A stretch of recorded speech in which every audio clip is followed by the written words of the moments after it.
Growing up on her family's dairy farm in Pennsylvania's Amish country, Kathy Smoker loved playing outdoors.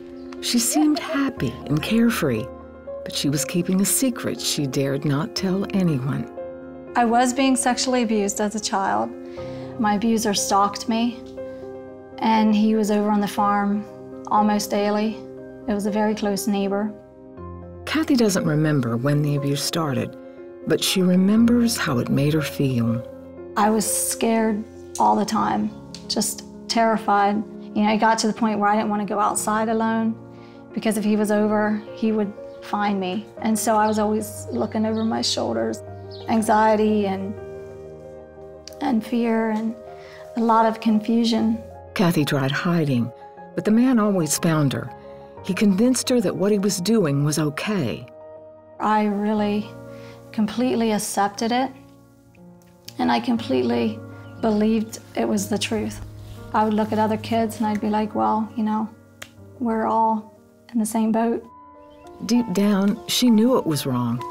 Out of fear, she told no one, and the abuse lasted for years. It didn't stop until she was 14, when her family moved away. By then, her self-worth was shattered.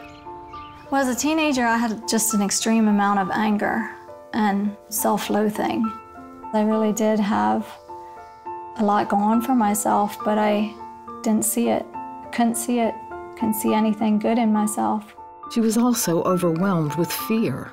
I was afraid somebody would abuse me again. I was afraid of getting killed. I was afraid of men, not all, but some. And I always had this fear that somebody was stalking me. When she was 18, she left home and moved in with a friend.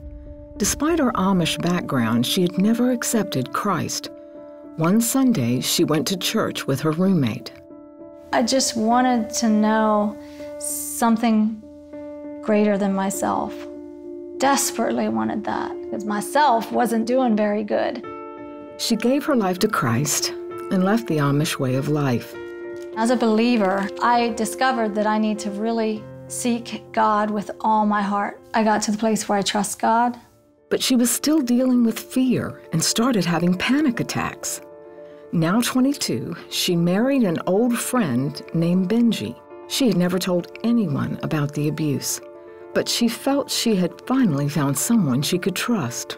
I knew that he would care and he would take me serious and that he would listen. One night, Kathy had another panic attack. Felt all this anxiety and terrible fear, couldn't even function, was crying, and Benji was holding me, and he said, honey, have you ever talked to God in a real way about all the hurt and the pain? Just laid it out on the table before God and said, God, just take this from me. I just opened up to God and I said, just take everything. And I laid it all out in detail. I explained everything that was in there that was hurting me. I could just feel his presence so strong, and he just took it from me, and I never had a panic attack again after that night. Kathy went to a Christian counselor, and over time, she was able to shed the feelings of anger and self-hatred. God gave everybody a choice. And the same as he gave my abuser the choice to abuse me and many other kids, he also gave me a choice as what I'll do with it. I had a good counselor to help me work through things. I had God. I just had people around me that were very key in helping me on my healing journey. Today, she and Benji have 4 daughters, and Kathy mentors young women who are survivors of sexual abuse.